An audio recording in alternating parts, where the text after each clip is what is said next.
Hi everyone, as discussed in the unit outline and the introduction to this course, you have additional resources provided with your textbook. I just want to talk you through these so that you can get the best out of these. So when you get your textbook, you'll get a special code that when you go onto the McGraw-Hill Connect website, you can sign in and enter that code, and then you get access to these resources. Let me show you these resources.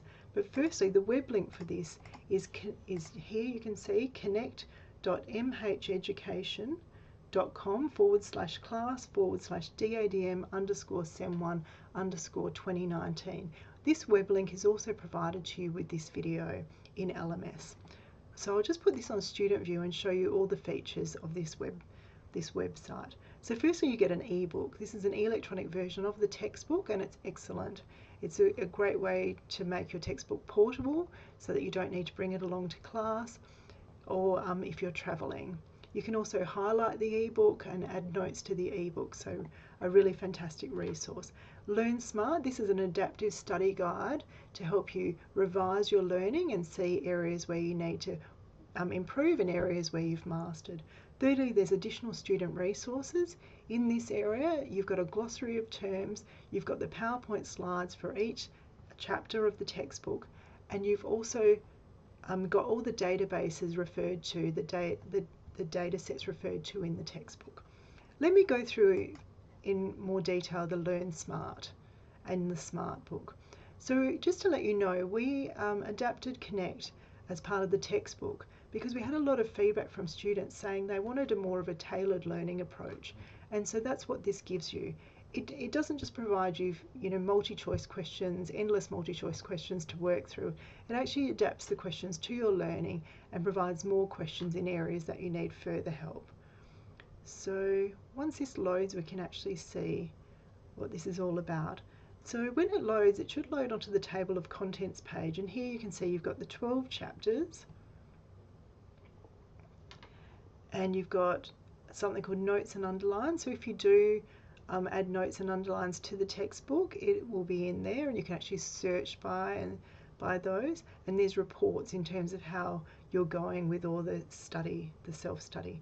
So let me click on chapter 1 here, self-study. Okay, so what it's done is it's opened at the multi-choice area, the questions to help with your revision, but I'll just click on the read section, see just down the bottom here, because when you first open it, it opens on this read section, and so you can see this is the textbook in electronic form, and you click next section, and you can see you can highlight and add notes and so on. But then what you need to do to practice your learning once you've read through the chapter is to just click on this practice link down the bottom here, and it'll take you to some multi-choice questions to help revise with your learning, but it's really clever. So let me just show you how it works by going through a few questions. See how in this section, this is for chapter 1, there are 15 items, and they'll be different every time you go through. But let's work through a few of these. So the question is, a variable that assumes a meaningful numerical values is called a what? So in this case, once you've read the chapter, you'll know that means the answer is quantitative variable. So you need to answer the question, but not only that, you need to provide a level of confidence. So you might say, look, I'm really confident with this, I know it. And it says, yep, your answer's correct, well done.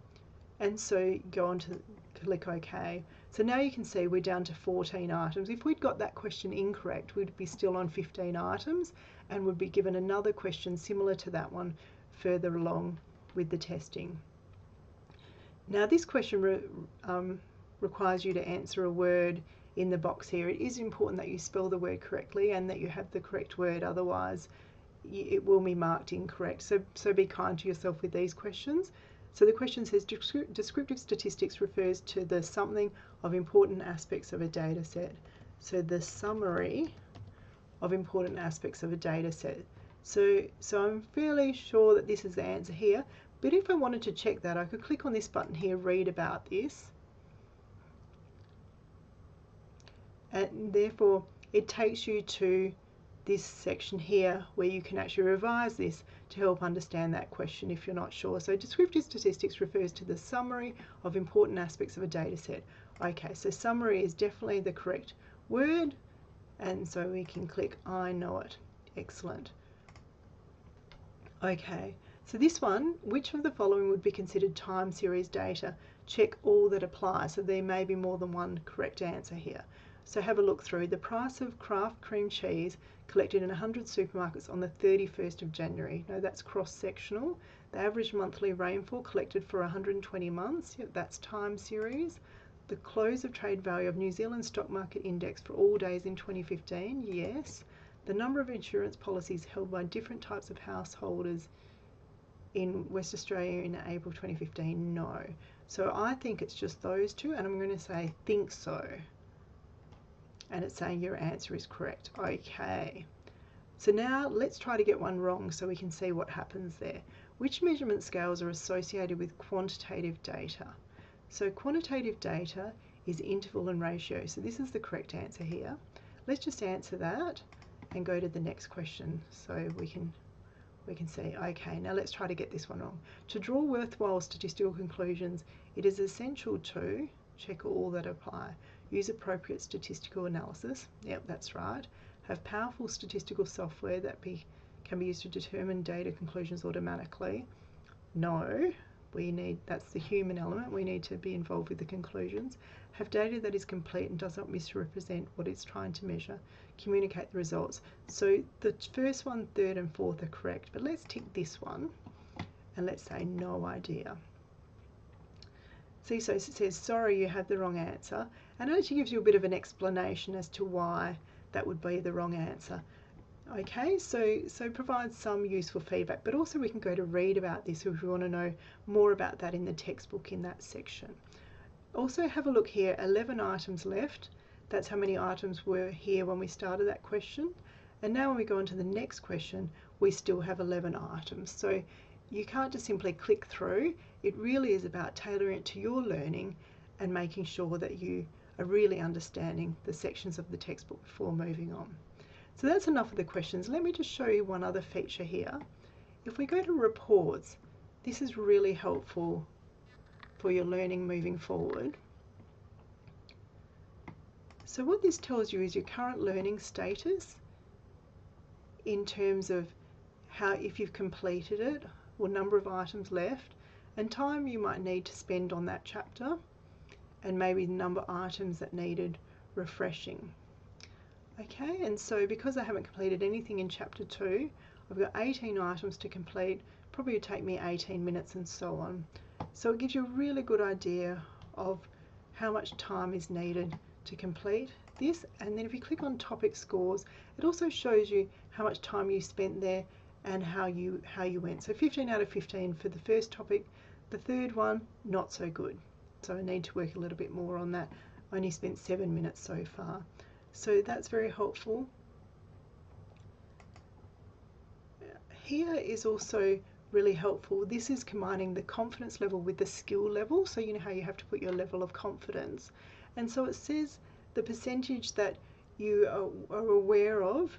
So 55% I said I knew were correct, and they were correct.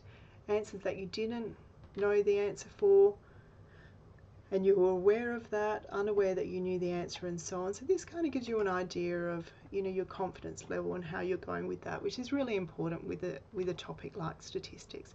Lastly, second lastly, this is my tree of knowledge. You can see it's just a bit of a stump at the moment, but as you complete the chapters, this starts to grow into a tree, so it's another motivational tool.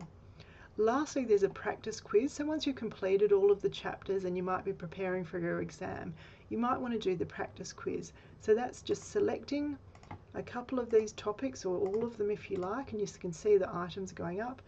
Those 5 chapters give you 296 questions, and then you can start the quiz. So you know, you could do all of them or maybe just one chapter at a time, but again, another really useful tool to help you revise. Okay, so that's McGraw-Hill Connect associated with your textbook. I really hope you spend the time to have a look around. It's a really useful tool and will really help with your study if you give it some time. And So I really look forward to seeing you connect with Connect. Thank you.